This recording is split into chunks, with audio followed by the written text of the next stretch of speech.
Ladies and gentlemen, welcome to the very first episode of the SJP podcast. I am your host, SJP. You can just call me Jay. This show is a in-depth sports analysis show that will be breaking down the various top stories in sports over the next hour or so. I'm going to break down the Western Conference of the NBA in preparation for the start of the NBA season on December 22nd. Next week will be the Eastern Conference. Now, to begin, I'm going to break down each conference from bottom to top. So I'm going to take the NBA standings from last season, and I'm going to break down every team from, like I said, from bottom to top, from worst to best. So right now we're going to start with the Golden State Warriors, who finished last season 15-50. Now, the main reason for this is, one, the season was shortened due to the pandemic. I'm sure all of you know this.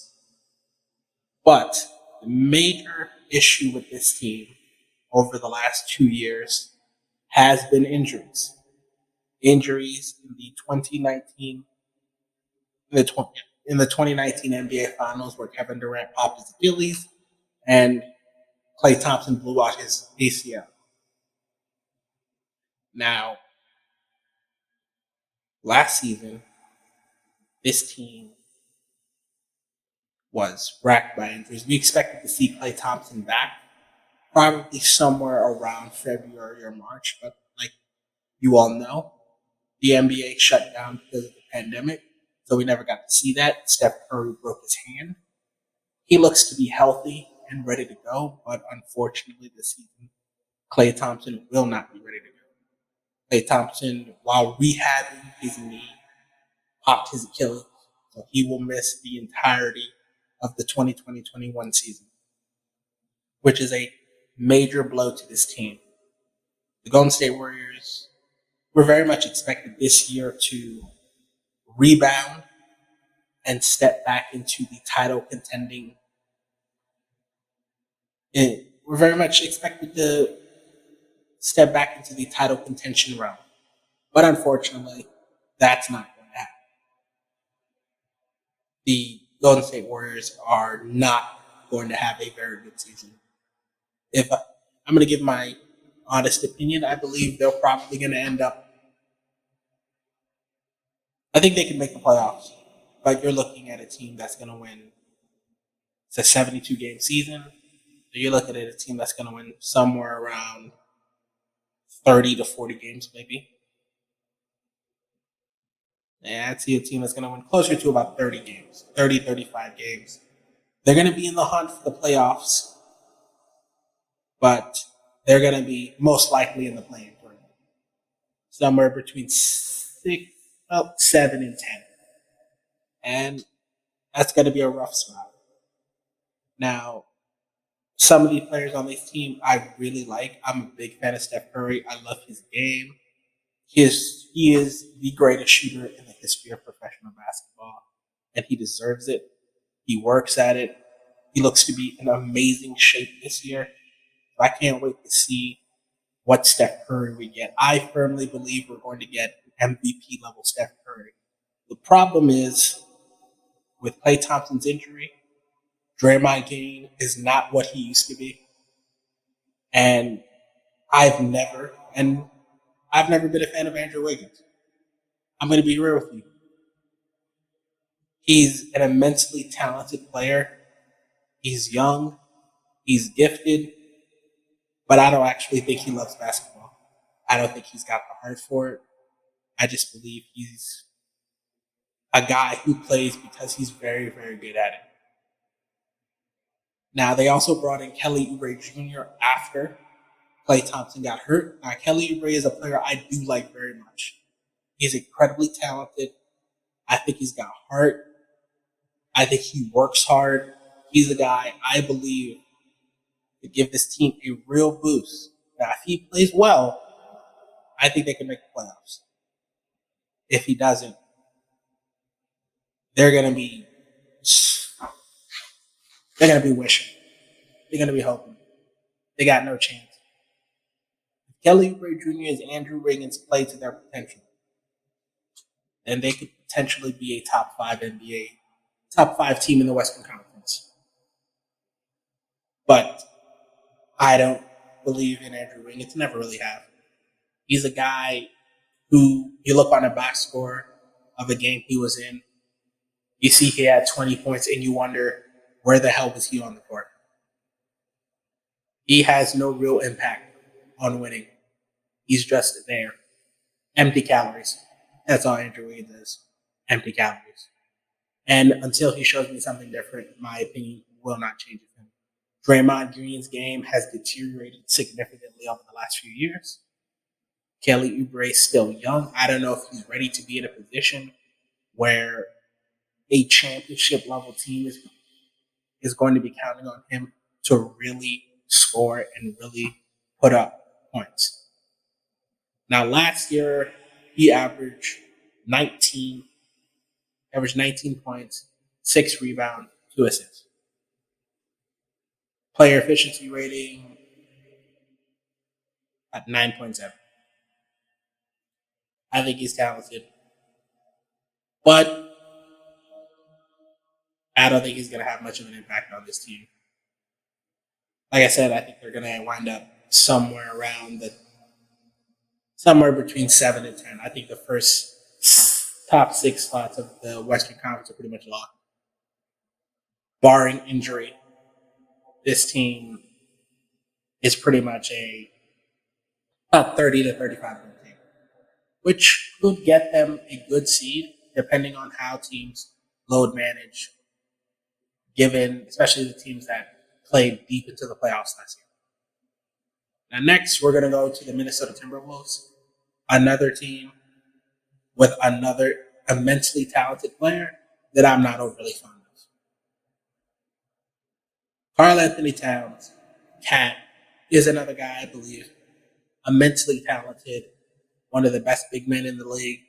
I'd put him third behind Anthony Davis and Joel Embiid. I think he's the third best center in the league. But once again, he's a player who's going to give you a lot of empty calories. 27 and what was it last year? 27 and 10. 27 and 11 actually. Averaged 27 points, 11 rebounds, 4 assists.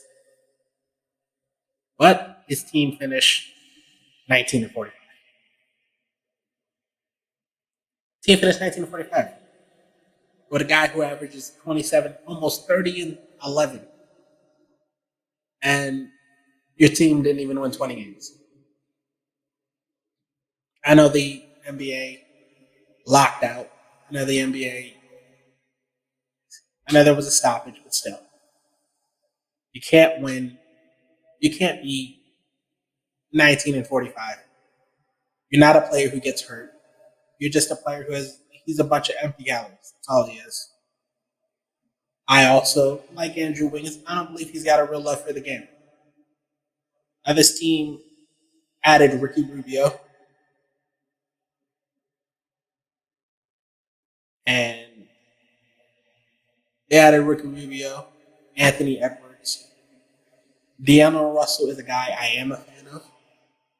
I think he's incredibly talented. I love his game. He's only 24 years old. I think he's a big shot taker, big shot maker.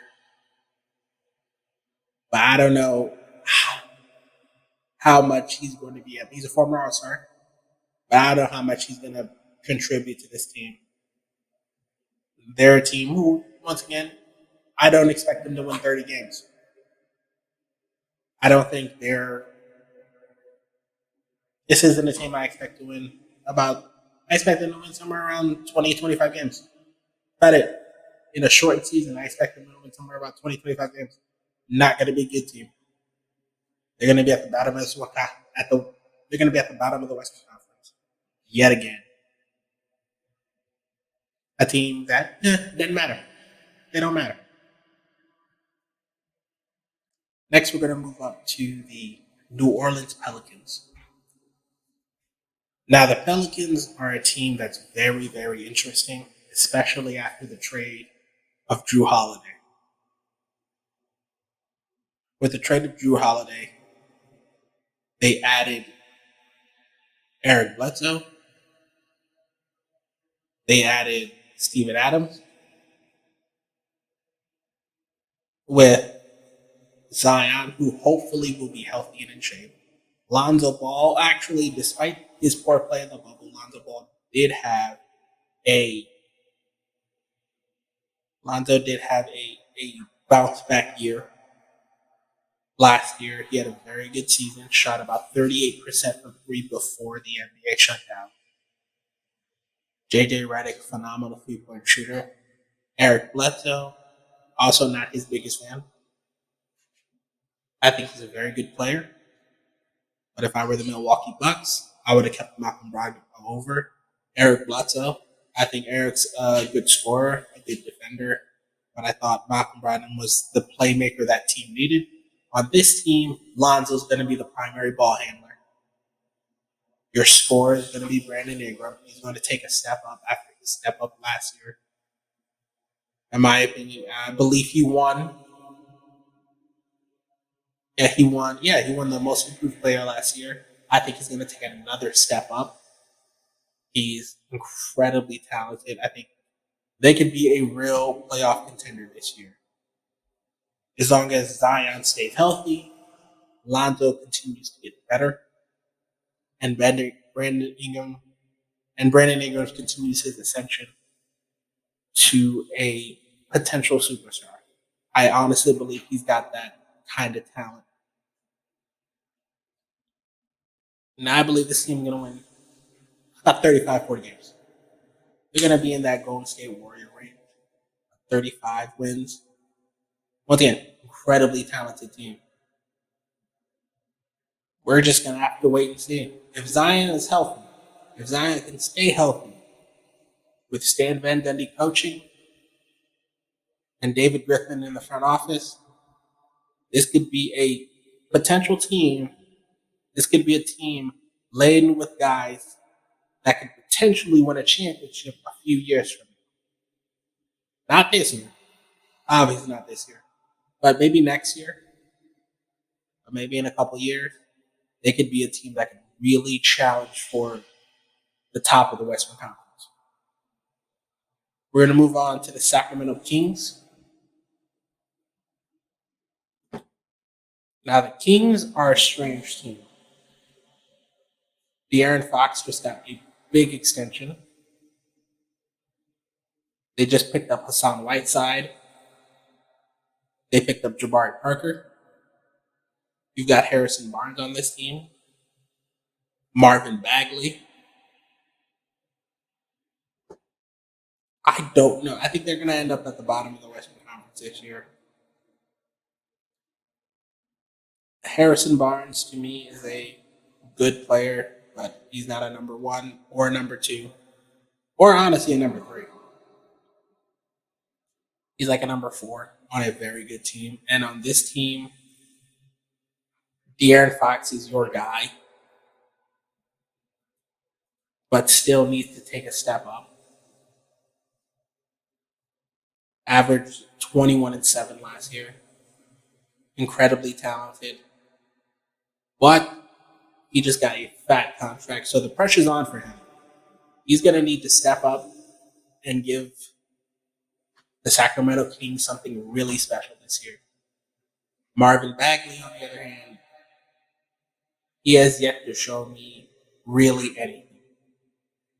Number 2 overall pick. He's only 2 years into the league. He's 21 years old. If he could take a big step forward, like De'Aaron Fox took last year, this could be a potential play-in tournament team, somewhere in that 7 to 10 range, along with the Golden State Warriors and the New Orleans Pelicans. But it's all going to depend on how much more can you get out of De'Aaron Fox? Can you get something out of Marvin Bagley? Can Hassan Whiteside keep his head on straight? And the biggest question on this team is Buddy Hield. Now, from what I understand, Buddy wants out of Sacramento. He wants to be traded. So, depending on what they get back for him, like I said, this could be a bubble team. A team that could challenge for that 7 to 10 rank. All right, next we're going to move on to the San Antonio Spurs. Now, honestly, this isn't really a tough team to judge. I don't think this is a good team, which is rare to say about a Greg Popovich coach team. Lonnie Walker's talented. DeJounte Murray also talented. DeMar DeRozan and LaMarcus Aldridge, to me, don't really fit. LaMarcus Aldridge is a good player, not a great player. This team has no real superstars, and they're gonna be in the lottery this year. And it's a shame to say that about a Greg Popovich team, but yeah, they're gonna be in the lottery this year. And I don't know how well. This is a team. This team may end up with the worst record in the Western Conference. Unless something catastrophic happens to another team and they get slammed by injuries, the San Antonio Spurs will most likely end up with the worst record in the Western Conference, unless a major trade goes through and they get somebody like James Harden. But I don't see that happening. So there's no real need to really go into them, honestly. Next is the Phoenix Suns, who finished 34-39. They went 8-0 in the bubble, in the play-in games. So essentially, they won their last 8 games, show an immense amount of, I don't know what to call it. I wouldn't say depth, but they showed great depth, great character. You could tell in the months between the stoppage of the season and the bubble, they really put the work in to get better. Devin Booker is a superstar waiting to happen. He's got all the tools. He's 5 years into his career. Like I said, he has all the tools to be a superstar. Only thing he's missing is I wouldn't say sidekick, but somebody to help him along. And in this case, that someone will most likely be Chris Paul. Okay, not most likely. It'll be 100% Chris Paul. Chris Paul is one of the best point guards the NBA's ever seen. He is no doubt, first ballot Hall of Famer. 15 years in. Now, he is 35 years old, but last year took a Oklahoma City Thunder team that had lost Russell Westbrook and Paul George, took a young, talented team and got them not only to the playoffs, but they were the fourth seed. They were the 5th seed in the Western Conference last year. They went 44-28. That's on Chris Paul. Chris Paul did that. And I believe he's going to do the same thing for the Phoenix Suns. I think they're going to take the Oklahoma City Thunder spot in the top 6. They're going to take the Oklahoma City Thunder spot in the top 6 without question. They're going to be a fun offense to watch. I think Devin Booker and Chris Paul are going to mesh incredibly well. Chris is a playmaker, and Devin's a shooter. Devin Booker is not a ball-dominant guard. He's a ball-dominant guard when he needs to be, when he has to be. But I do not believe he is a ball-dominant guard. I think he's gonna be. I think he's gonna love playing off the ball this season. I think he's gonna have a career year. Last year, he averaged 27 points, 7 assists. Now, I think his assist numbers are probably gonna go down, but I think he could average almost 30 points this year. He's gonna be far more efficient. He's gonna be far more efficient this year. Let's see. He averaged 27 points, 48% shooting. I expect that 48 to go to 50. I expect his 35 from three probably to push up to 40. I think he's going to have a breakout year. I think this year's probably going to be his first. He may make the All NBA team this year. Not the first or second team, but maybe the third team, depending on the seasons other guys have. But I think he's definitely going to be in the running. This is going to be a breakout year for him. This is going to be the year that everybody in the NBA knows this dude's name. And with DeAndre Jordan also DeAndre Ayton consistently getting better. Last year before the season, I thought this guy is going to be a defensive problem for the Phoenix Suns. Terrible. I thought he was going to be trash on defense. But over the year, man, 2 years in, his defense has gotten markedly better. In his rookie year, averaged less than a block a game. And this year, he's averaged about 2.5, almost 2 blocks a game. He's a vastly superior defender. I think he's going to have another very good year, averaging 18 and 12 last year. This year is probably going to be over 20 and 12. I think he's going to be catching those DeAndre Jordan, Blake Griffin, alley-oops from Chris Paul. I don't think he's at a younger age, he's a better offensive player than Blake Griffin was. And he's, without question, a better offensive player than DeAndre Jordan was ever in the entirety of his career. So this is going to be very, very, very interesting for them. Now the prediction for them win-wise, I believe is somewhere in the 30 to 35 range.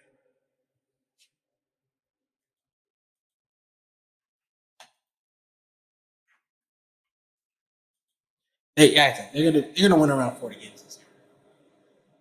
Without question. That's my without question. They're gonna win somewhere around 40 games this year. This is a good young team with a good coach. They're gonna have a great year. They're gonna be in that. Yeah. They're gonna be. Honestly, I'm kind of speechless and I'm very excited to see them play. I can't wait to see what type of team we've got in the Phoenix Suns this year. I can't wait. I'm incredibly excited. I put their wins at somewhere around 38 to 40 wins. And like I said, and you got to notice, this year is going to be a short season, 72 wins. So you're going to have a lot of teams somewhere in that. I don't think nobody's winning 60 games this year. But the Phoenix Suns, like I said, they're going to be incredible. I can't wait. Now we're going to move on from the Phoenix Suns, me gushing over the Phoenix Suns, to the Memphis Grizzlies and Superstar Rookie of the Year, Ja Morant. Incredible rookie year. Put the entire NBA on notice, letting everybody know he was the best player in that draft. Now, I don't know if Zion Williamson is going to be the best player overall, but right now, he is without question the best player to come out that draft. The reigning NBA Rookie of the Year. Averaged 18 and 7 last year. This year, I only see him getting better. He's going to be stronger, more used to the NBA life. I expect him. Last year, they missed the playoffs. And yeah, it sucks. It sucks for them. I think if not for the stoppage, I think they make the playoffs ahead of the Portland Trailblazers because the Portland Trailblazers got hot and got healthy at the exact right time. And the Memphis Grizzlies, they lost their momentum heading into the bubble. Like I said, if not for the pandemic, I honestly believe they make the playoffs this year. Without question. They made the playoffs. They would have made the playoffs last year. But this year, I think now I don't love their roster. I think Jaren Jackson Jr. has definitely got better over the last couple of years, especially last year. I think he had a very, very good year last year. The real question is, can he take another step up? I have no question that John Morant's going to take another step up. The real question is, can Jaren Jackson Jr. step up to be that solid number 2 to Ja's number 1? Can they keep up in the Western Conference, which I believe they can. I believe, once again, they're going to be in that mix. Now, they're going to be in that mix to be the team that makes the NBA playoff. I think they're probably going to end up maybe 7. They're estimated to win about 32 games this year.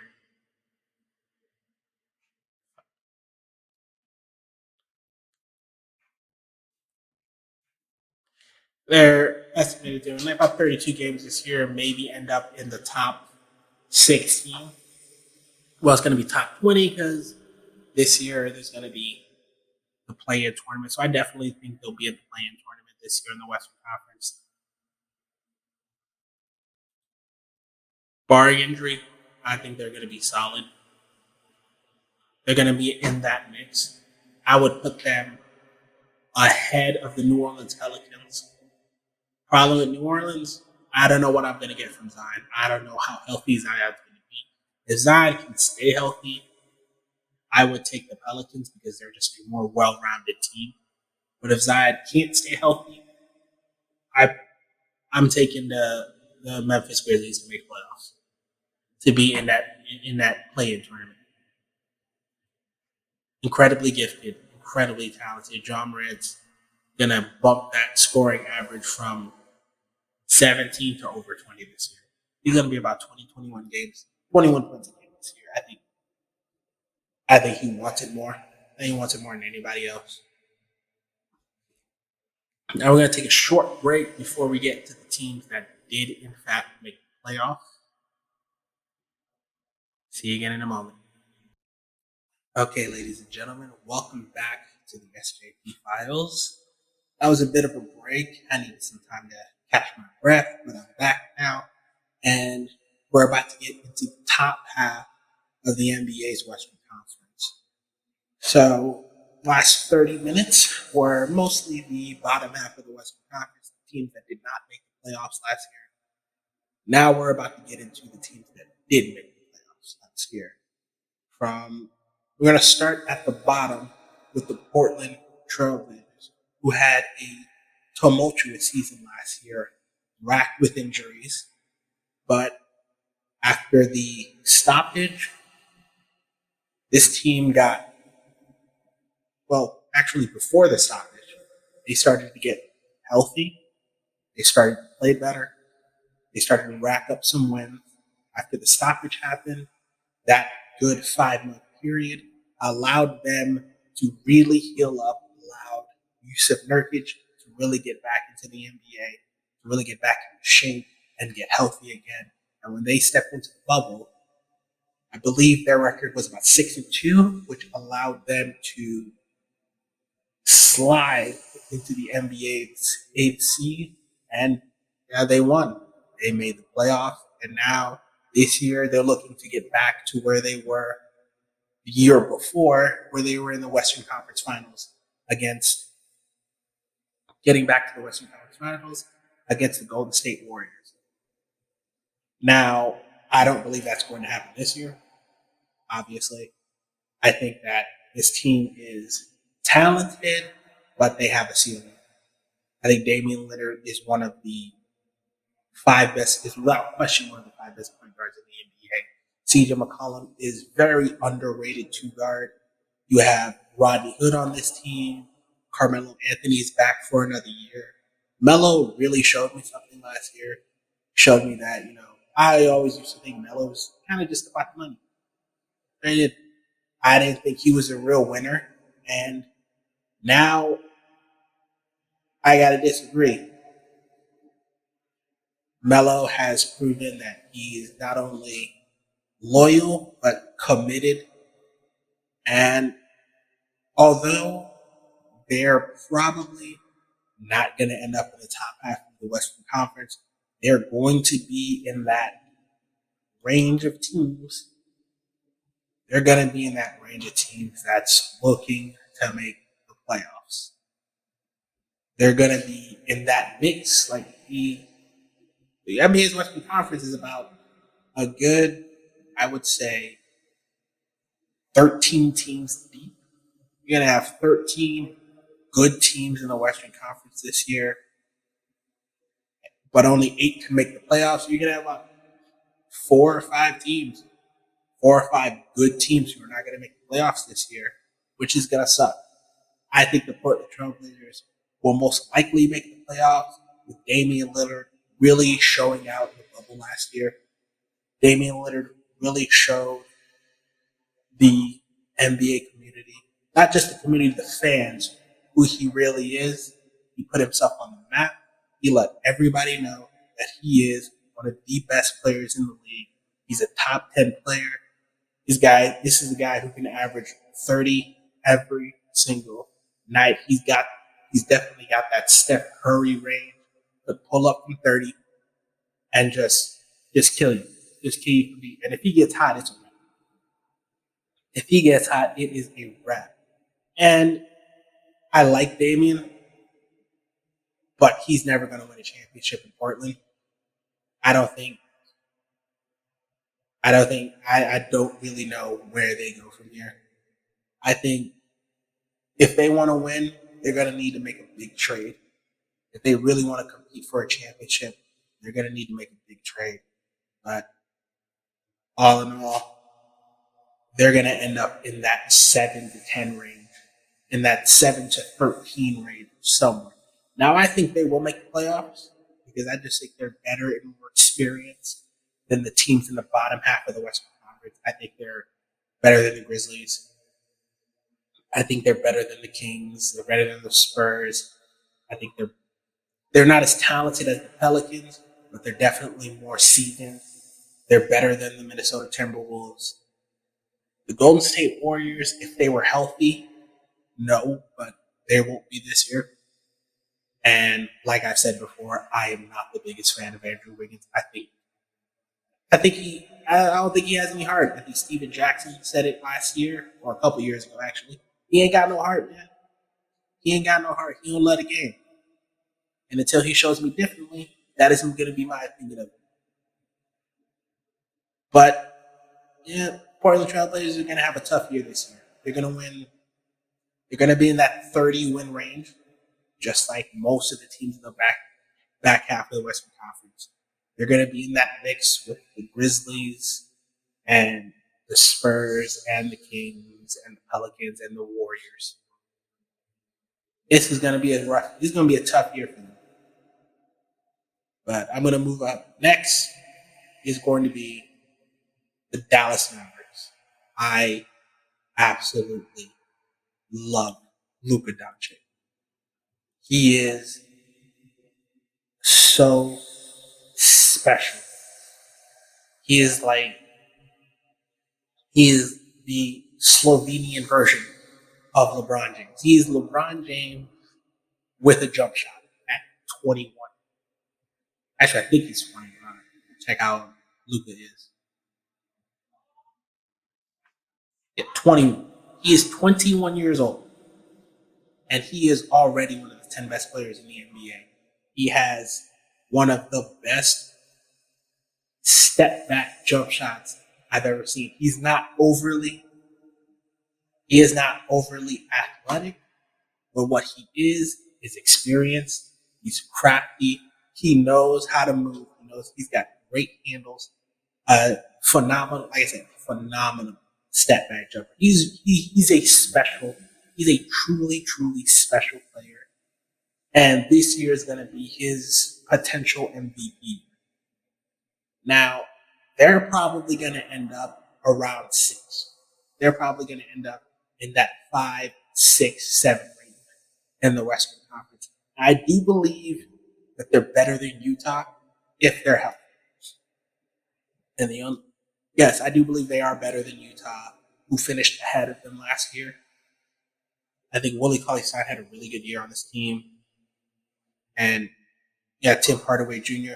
The real key for them is Kristaps Porzingis.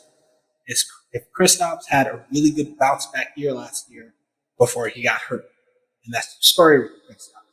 If Kristaps can stay healthy, they can really travel into the upper echelon of the Western Conference. If he's healthy, this is a team that can finish in the top 5. This is a team that can really challenge the Lakers, the Clippers. Well, not the Lakers. This is a team that can really challenge the Clippers and the Nuggets for that second team in the Western Conference. That's only going to happen if Kristaps Porzingis can stay healthy. Because if he can't, sorry, there's not much move he can do on his own. All right, we're going to move on to the Utah Jazz. Now, the Utah Jazz had a strange year last year. They had a pretty good year, led by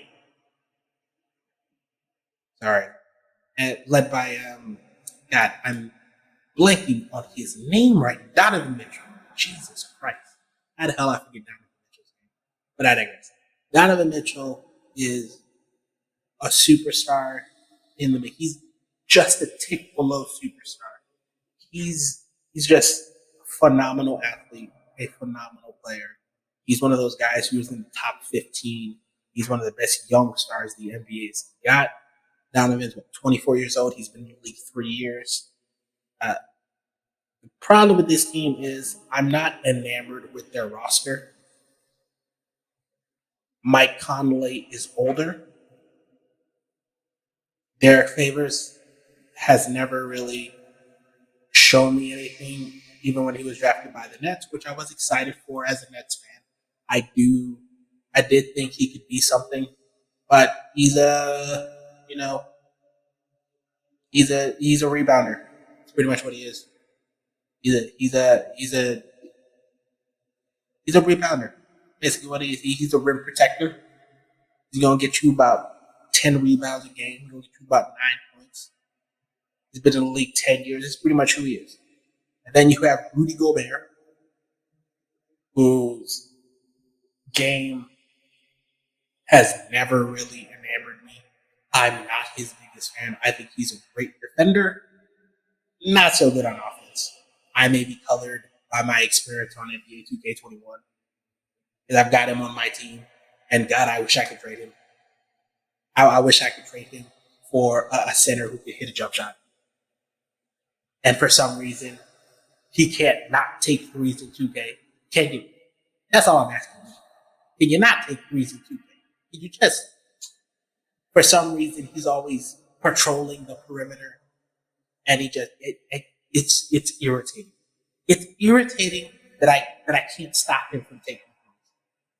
Even if they're wide open, if he knocks down 1 out of 2 or 1 out of 3, I might be less irritated. But that's not what happens. He misses every single one. But I digress. After the whole fiasco with him touching the mics at the beginning of the pandemic, treating it like a joke, I know that him and his teammates aren't exactly in the best, in the best place with each other. I think Donovan Mitchell really needs another scorer on this team. I think Mike Conley is a good player. Problem with Mike's more of a pure point guard. He's never really been that. He's not that good of a scorer. Never been that good of a scorer. He's a good shooter, but he's not really a good scorer. He's a good defender, not a great one. Made one All NBA defensive team. He's a good player, but this team needs a scorer. And if I'm Utah, I'm looking to make a trade for a scorer. Now, they did give Jordan Clarkson, for some inexplicable reason, they gave Jordan Clarkson a ridiculous amount of money. He signed here it is. Signed a 4-year, $52 million contract with the Jazz. I don't know why. 4 years, $52 million. Good God. I wouldn't have done it. He's a scorer, and that's pretty much it. He's not a great playmaker. He's not a good defender. He's talented. He's a talented scorer, but that's about it. I'm not expecting much from him. I don't think if they want to really step into the upper echelon of the Western Conference and join the Lakers, the Clippers, the Nuggets, I don't think Donovan Mitchell and Jordan Clarkson are going to be enough. They're going to need another scorer. And if I'm them, I'm looking to trade for another scorer. I'm trying to get another guy who can who can be next to Donovan Mitchell and give you 20 a night. But we'll see what Utah does.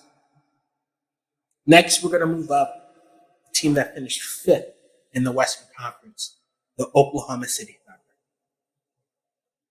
Now, Oklahoma City is in a tricky situation because although they finished 5th in the Western Conference last year, they will not finish 5th in the Western Conference this year. They added Danny Green, fresh off a championship season with the Lakers. They've got Shai Gilgeous-Alexander, who I love. Added Jordan Hill, added Trevor Ariza. But as talented as SGA is, and I think they're probably going to try and build this team around him, and I think that's a good idea. He's only 22 years old. He's got more than enough room to get better. He's going to be the number one guy on this team next year. But they're going to most likely end up. And I'm looking at the Western Conference. They're probably going to end up around where they're probably going to have the second worst record in the Western Conference. I think they're going to finish outside of the top 10. They're not going to make it to the play-in game. I think they're going to finish below the Spurs.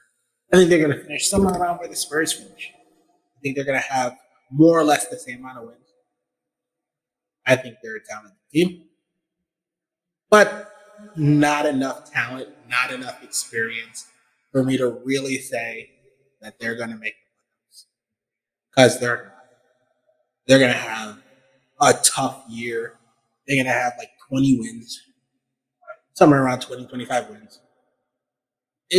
They're a good young team. They're rebuilding.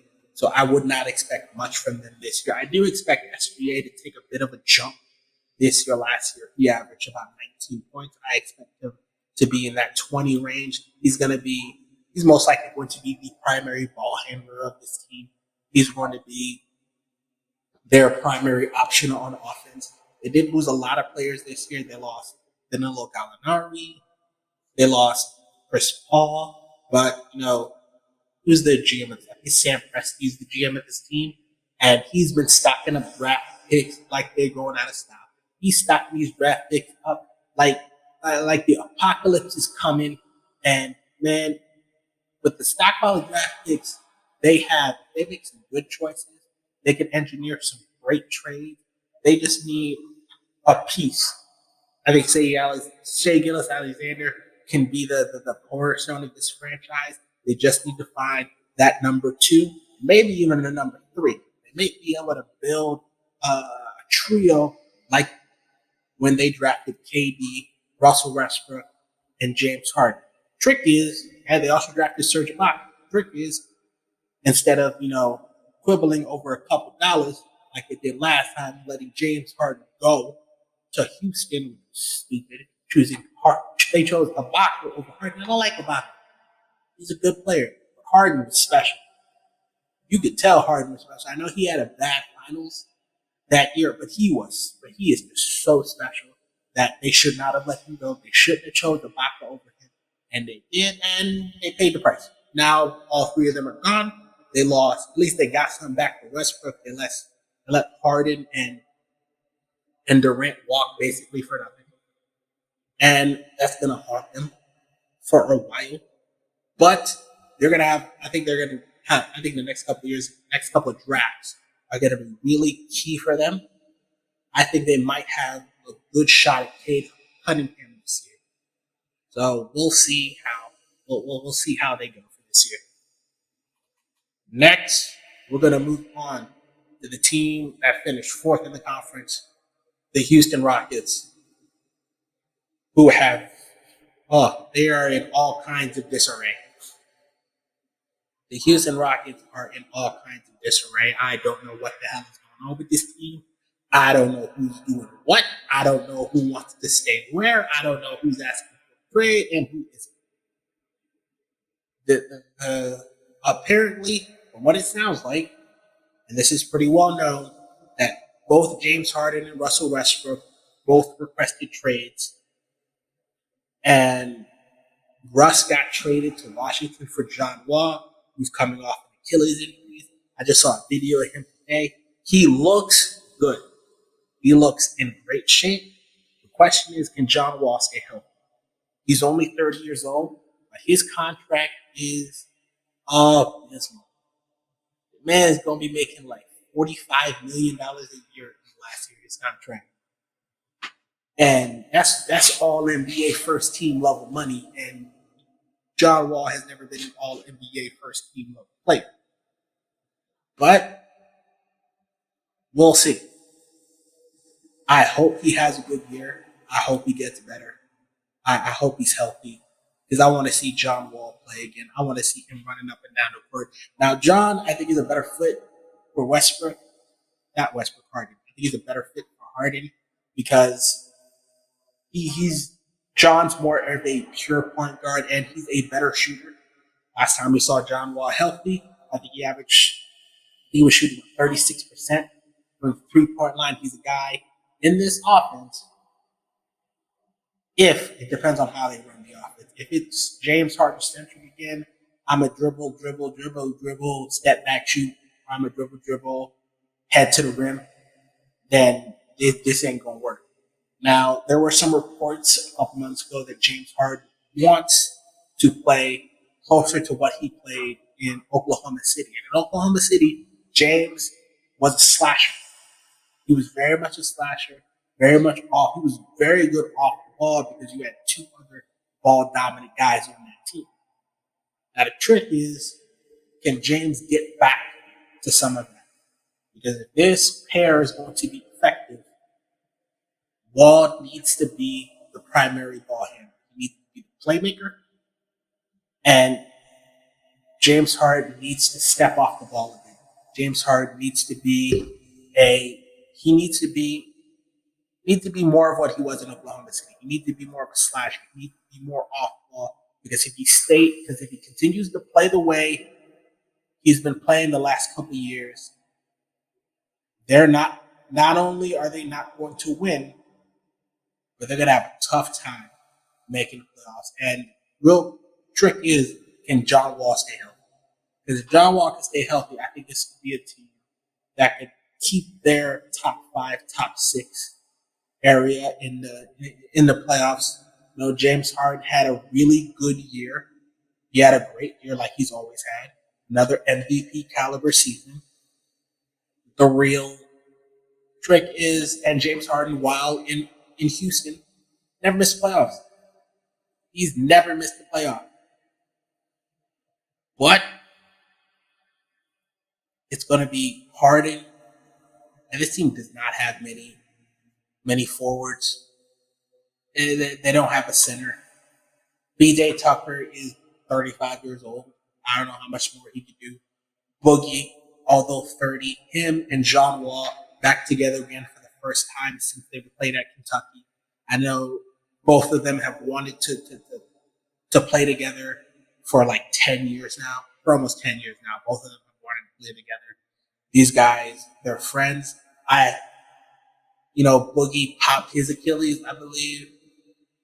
Boogie popped his Achilles, then he blew out his knee. Boogie, I hope if Boogie is even 90% of what he once was, he's one of the 5 best big men in the game.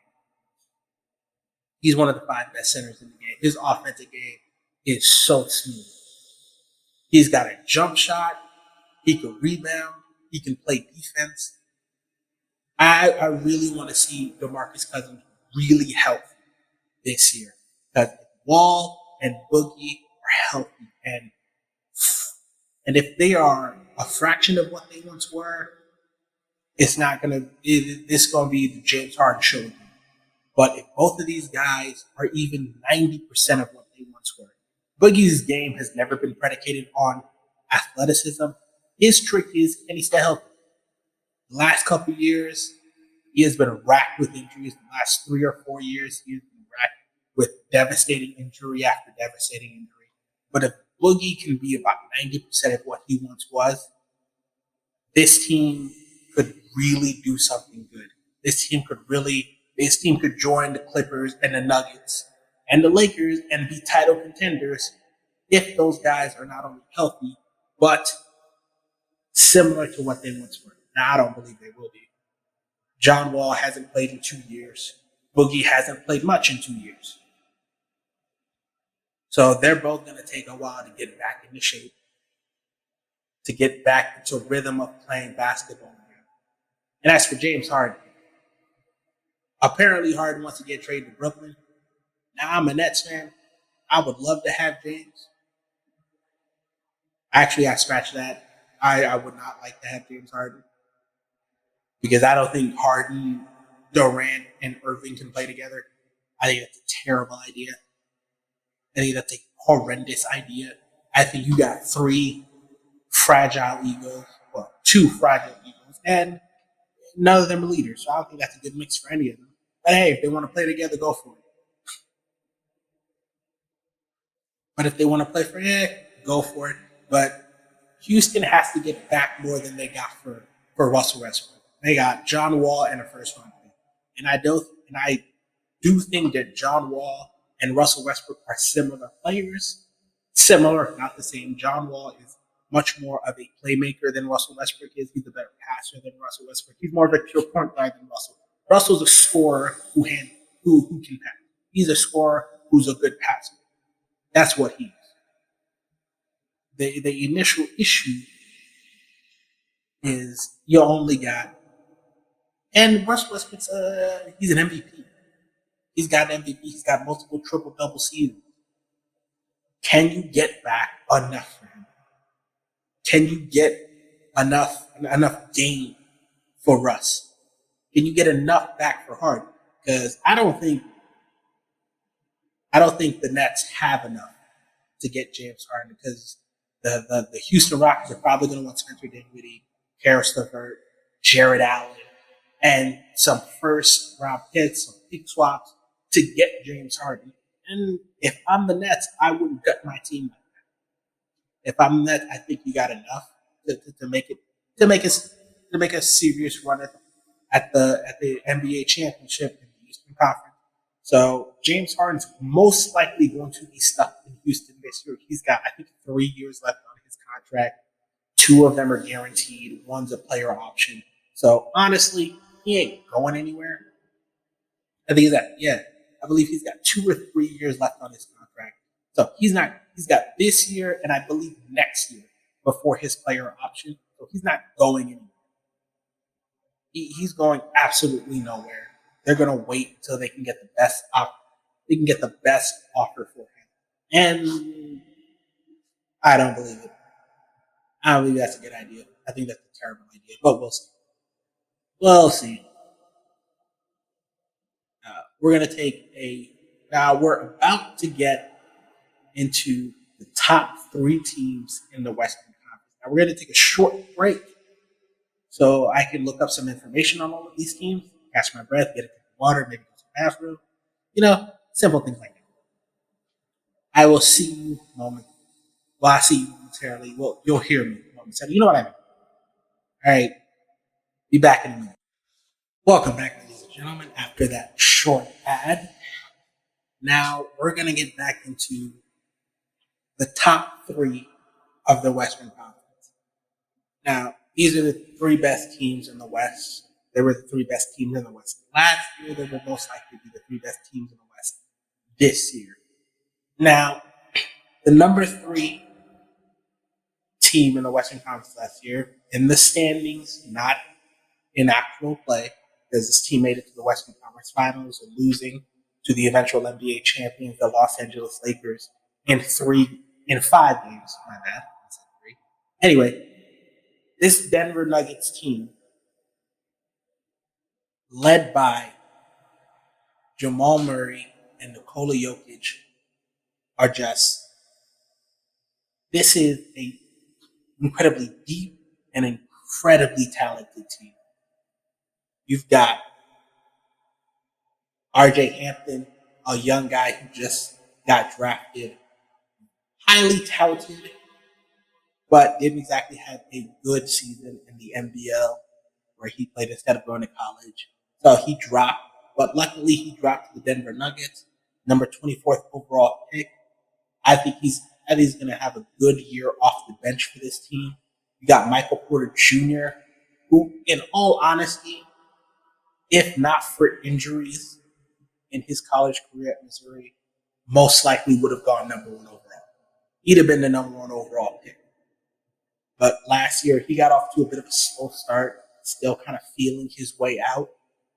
But, he missed his first year. Last year was basically his rookie season. He came off the bench last year. This year, he's probably going to start, especially after his performance in the bubble. He had just a phenomenal bubble run. I think he's going to have a great year this year. I think last year he averaged about 10 points coming off the bench. This year, he's going to be into that 15 to 20 point range. I think he's going to have a phenomenal season. He's healthy. He's special. I honestly believe Michael Porter Jr. is special. He's 6'10", 220. He is long. I think he could be a very good defender.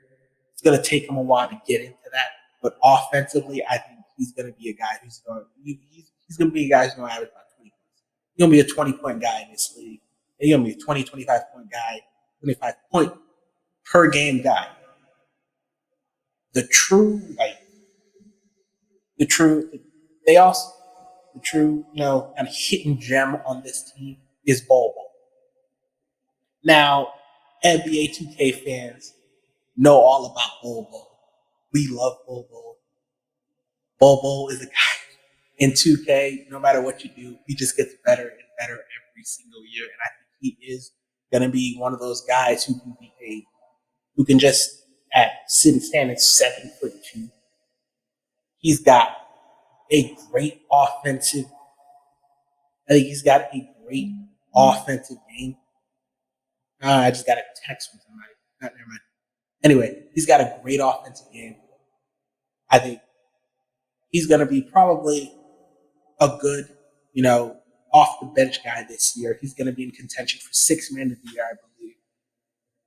This guy is immensely talented. I think he's going to have a very solid career in the NBA. He may even have a great career in the NBA. He could be one of those guys who just catapults himself into one of those top 10 centers in the league. After him, you of course have Nikola Jokic and Jamal Murray, who are the leaders of this team.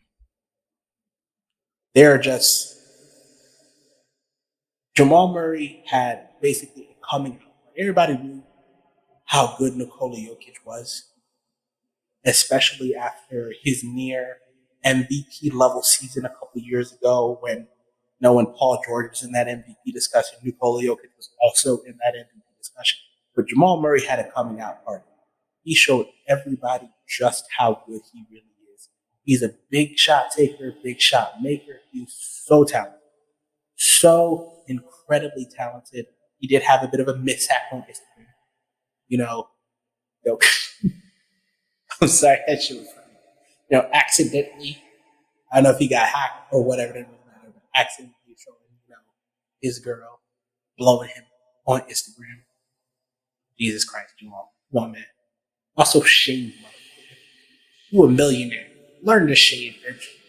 Okay, get back to the basketball. Him and Nikola Jokic, I think they're just going to get better this year. I think this is your Western Conference final, one of your Western Conference finalists. I don't think any other team in the West can beat them. I think there's only one team in the Western Conference that can really beat them, and that's our top team. But we'll get there after we get to our next team. But the Denver Nuggets are just special. I think this is a championship level team. Your 2 stars, potential 3 stars, are all 25 years old or younger. Jamal Murray is 23 years old. Nikola Jokic is 25. Michael Porter Jr. is 22. And I'm a Bobo guy. Bobo's 21. Like, this team, loaded with talent. Loaded. And they're just going to get better. They've got that confidence came back 2-3-1 deficits last year in the playoffs. Came back 3-1 against Utah, and then came back 3-1 against the Clippers, which nobody thought they were going to do. And just completely crushed the Clippers in Game 7 of the Western Conference semifinals. There's not much more you can say about them. They're, in my opinion, the second best team in the Western Conference this year. They're going to win about 40 to 45 games this year. They'll win about 40 to 45 games this year. Like I said, they'll win about 45 games. It's not much else. They're just that good. I think this year they're going to give the LA Lakers more of a run for their money. I mean, last year they were kind of overmatched. They had just been through 2 tough 7-game series, and the Lakers were rested and an incredibly experienced team with LeBron James. And the Lakers just wanted it, and the Clippers wanted it too. The Nuggets wanted it too. They just weren't ready for that stage. But this year, I think they will. This year, I think they will be ready to give the Lakers a real run for their money for that top seed in the Western Conference. I think the Denver Nuggets will most likely end up with the top seed in the Western Conference. I think they'll probably have the best record in the West, because I think the LA Lakers are kind of going to do a bit of load managing with LeBron James and maybe Anthony Davis at the beginning of the year. So you might see the Lakers get off to a bit of a slow start. But the Nuggets, in my opinion, are most likely going to end up with the best record in the Western Conference. Not 40 to 45 wins, as I said before, but closer to 50 wins. They're probably going to be fighting with the Milwaukee Bucks for the best record in the NBA next year. Next, we're going to move on to Los Angeles Clippers. Oh my God, the Los Angeles Clippers. The most disappointing team last year. The choke artists of the NBA. Led by, Pandemic P and Kawhi Leonard. Kawhi Leonard. Oh my God. Led by Kawhi Leonard. Lemon Pepper Lou Williams. Batman. Yo. The evil Morris twin. My God. This is I don't know what to make of this game. I really don't. They lost a couple things. They lost. They got a new coach. Kicked Doc Rivers to the curb. Ty Lue is now the head coach of this team. They lost Montrezl Harrell. Managed to sign Serge Ibaka. But I'm not really all that interested, to be honest. Serge Ibaka was a great defender once. He's still average. I think what it was. I think he averaged like 2 blocks last year. Was it? Yeah, I can find his stats real quick. He averaged what? Scratch that. I thought he averaged 2 blocks. He averaged under a block last year. He's not a great defender. They do not. What the Clippers needed, they didn't get. They did manage to get Luke Kennard from the Detroit Pistons for Landry Shamet. Luke Kennard is, I think Landry is probably a better overall player, but I think Luke fits better for this team because he's a better and more consistent shooter. The main issues with this team is one, they don't have a rim protector. They don't have a big man who can guard other big men. I like Serge Ibaka, but he's not that guy anymore. He hasn't been that guy in a while. And in a conference where you have to get through Anthony Davis and Nikola Jokic, you need a big man. Because if you want to win a championship, you got to get one or both of those guys on a trip to the NBA Finals. Most likely both of them, because you're probably going to finish with the third or fourth record in the Western Conference. You know, they signed their other big signing was Nicholas Batum. Good God. Nicholas Batum, who was quite possibly the single worst player in the NBA last year. Nicholas Batum, who managed to fleece Michael Jordan out of like $100 million. He, oh my God. I don't know what else to say about Nick Batum. The man signed like a 4-year deal. His game progressively got worse as time went on. He went from Portland. He signed a big deal in Charlotte. I think he got traded to Charlotte, and then they gave him a 4 or 5 year deal for like $120 million, and he just got progressively worse. He went from averaging 15 points to 11 points to 9 points, and this year he averaged 3 points. Averaged 3 points. Only played 22 games. He's just wow, God, and I don't expect much from him. And you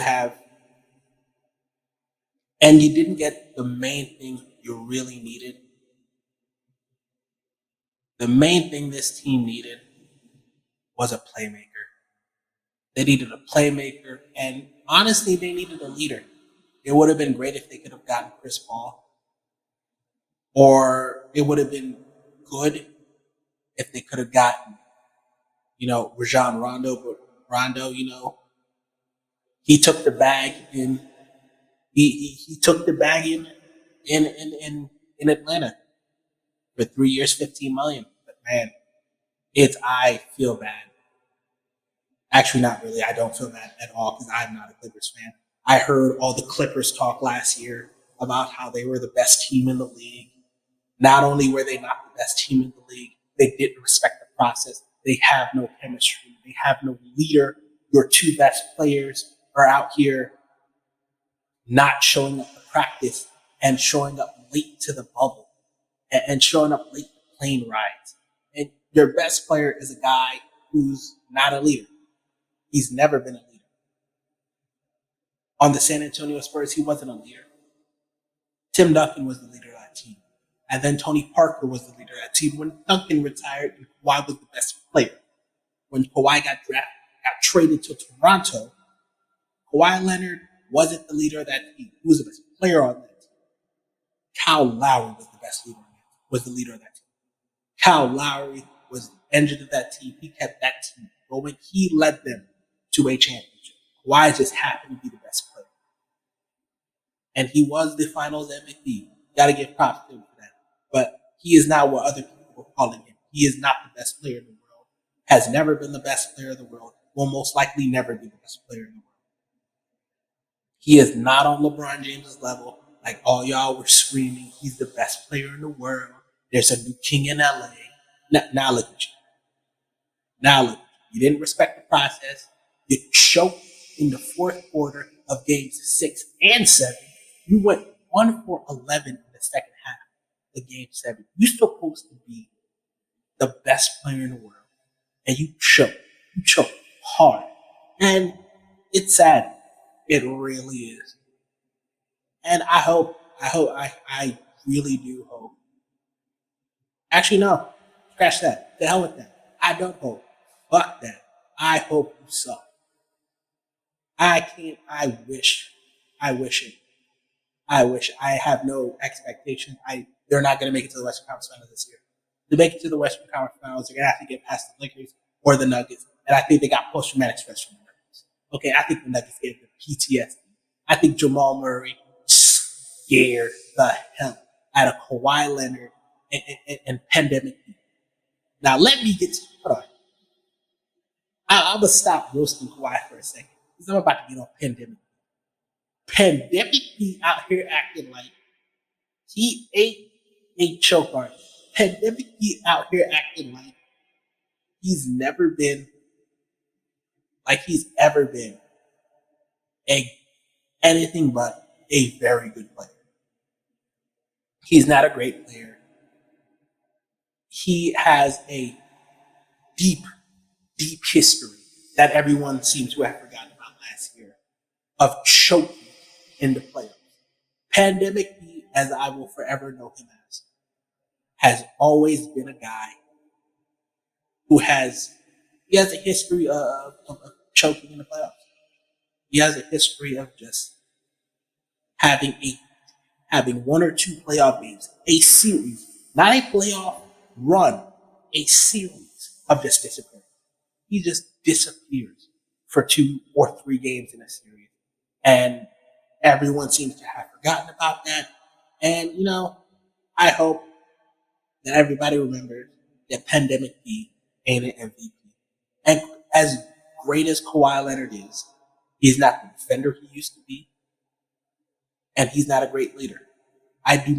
This team's not going to make it to the Western Conference Finals. They're going to stay they're going to fall in the Western semifinals again, most likely to the Denver Nuggets again. They're going to have a good regular season.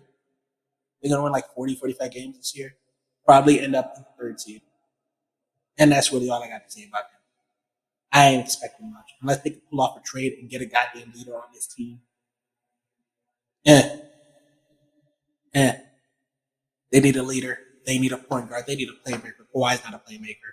Pandemic, he's not a playmaker. Pat Bev, great defensive guard, not a playmaker. Lou Williams, great scorer, not a playmaker. The evil Morris twin. Yeah, just that. He's a good player, but he's not what he was in Boston. So, bye-bye. Bye-bye. I hope you enjoy sucking yet again. I hope that the Clippers enjoy the choke job because it's about to happen again. They're about to lose. And God, I hope it's the Lakers. Because I want to see LeBron James beat the ever-loving shit out of Kawhi. I want to see them crush the Clippers. And I want to hear what what the guys like Skip Bayless are going to say when Kawhi Leonard gets crushed by the Lakers. It's probably going to be to the Nuggets. God, I hope it's to the Lakers. I hope it's to the Lakers. I really do. Now we're going to move on to the team that I have been dying to talk about for like the last hour and 15 minutes. Ladies and gentlemen, the reigning, defending NBA champions, the Los Angeles Lakers. The team led by, in my humble opinion, the greatest player of all time in the King, LeBron James. LeBron James has once again proven that he is the best player in the world and arguably the greatest of all time. And I know a lot of people are still, enamored by the shield of Nike. But I'm gonna let you know. By the shield of Nike, by the shield of Jordan brand, but I'm gonna let you know. LeBron James is the better player. He's the greatest of all time. He'd go. And when he adds another championship this year, because they're going back to back. They're going back to back. Yes, they lost Rajon Rondo. Yes, they lost JaVale McGee. Yes, they lost Dwight Howard. But they added Wesley Matthews, added Montrezl Harrell, added Marc Gasol, kept Marquise Morris. You got Alex Caruso, Contavious Caldwell-Pope, who showed up in the NBA Finals, hitting 3 after 3. Kyle Kuzma, who showed up in the playoffs. And let's not forget Anthony Davis and LeBron James, both who signed an extension this year. LeBron James signed a 2-year, $85 million extension. Anthony Davis signed a 5-year, $190 million extension. LeBron James, I mean, there's not much to say about them besides the fact that they're going to repeat. LeBron James has put himself in position to three-peat. He has put himself in position to three-peat. And the only real thing, and there are only 2 teams that really have a chance of stopping the Lakers. Actually, let me phrase it. There are 3 teams. 2 in the West and 1 in the East that have a real chance of stopping LeBron James from three-peating. And those teams are the Denver Nuggets, the Dallas Mavericks, and the Brooklyn Nets. If Kevin Durant and Kyrie Irving can stay healthy, they got a real chance to win a championship with that team. The Denver Nuggets are only getting better. They're incredibly young, but so talented. And then you have the Dallas Mavericks with soon-to-be MVP Luka Doncic. Yeah, I said soon-to-be MVP, not maybe MVP, not could be MVP. He's going to be an MVP. He's going to be a multiple-time MVP. He's going to start racking up MVPs this month. But after that, for Luka, it's can he stay healthy? For LeBron, can he stay at this level for 2 more years? Because he has proven once again that not only is he the best player in the league, he's one of the greatest of all time. In my opinion, the greatest of all time. He's about to turn 36 this season. In the first month of the season, he's going to turn 36 years old, December 30th. And still balling out. He's never going to be just some dude. He's going to be great his whole career. And people may have noticed, LeBron James isn't the athlete that he used to be. But he picks his spots.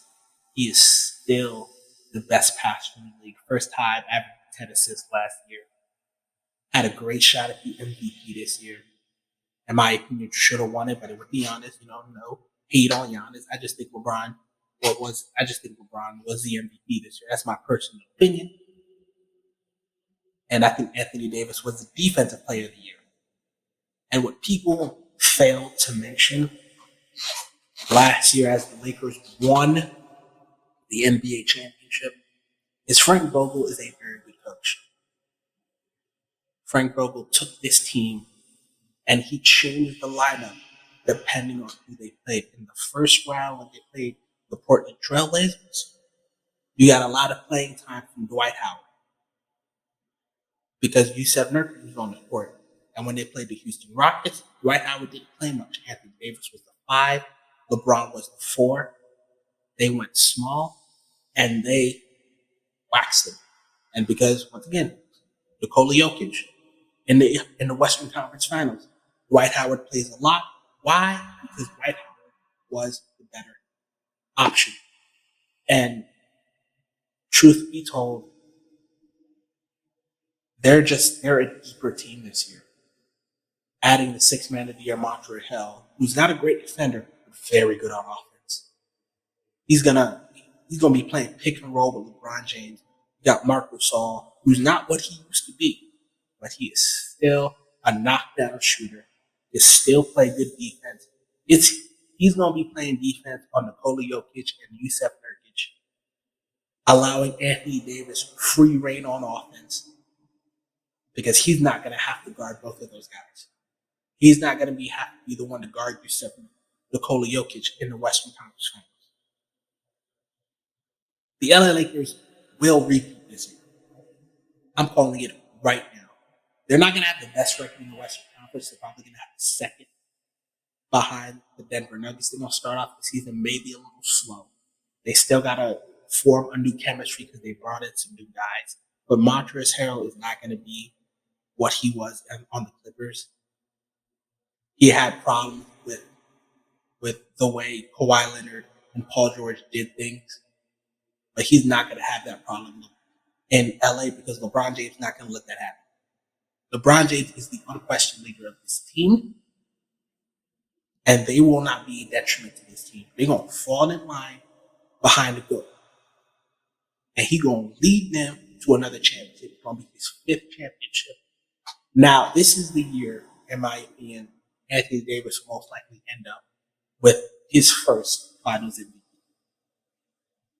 And I know that's gonna allow people to take shots at LeBron. See, Jordan went 6 for 6 Finals MVP. LeBron's got 5 threes, but he only has 4 Finals MVP. Shut up, all of you. Shut up and watch greatness. That's all you gotta do. All you gotta do is shut up and watch greatness. The Los Angeles Lakers will repeat this year as the NBA champions. It will be LeBron's 5th, and there's a good chance LeBron James. Actually, I don't think he'll walk away with the MVP award. There's a chance Anthony Davis will walk away with the MVP award. I do think he's going to walk away with the Defensive Player of the Year award this year. This is going to be, like I said, barring injury. Knock on wood. Knock on wood. LeBron James has never been injured. Anthony Davis has been very healthy the last couple of years. So this is going to be great. LeBron James will win his 5th championship this year. He will win his 5th championship this year. And that's all I got to say about that. Ladies and gentlemen, this has been the very first episode of the SJP Files. Thank you for listening. Now we're going to leave off with a little Unstoppable by The Score. And that's going to be the end of the episode. Come back next week and listen to me break down the Eastern Conference of the NBA. It's going to be special. As you can tell by the end of this episode, I got a little more comfortable. This felt a lot more natural to me by the end of the episode. The first half of the episode was a little rigid. It was more, a lot more commentary. This second half of the episode was a lot more feeling. This is more indicative of what the podcast is going to be going forward. This has already been, we're already like an hour deep. We have 3 segments, 3 30-minute segments. This is my show. This is what it's going to be every single week, and I hope you enjoy it. And if you have any comments, leave comments for me on my YouTube channel at the SJP Chronicles. You can find me on YouTube at SJP Chronicles. I got a couple videos up. You can leave comments in the comment section on how you think the video was. You can find me on Twitter at the Soapbox Smart. Not Twitter, Instagram. Find me on Instagram at the Soapbox Smart. You can find me on Facebook at Steven Spear. Let me know what you think of the pod. Just hit me up and you will know. Thank you very much for listening to my first episode. I can't wait to do another one. Have a good night.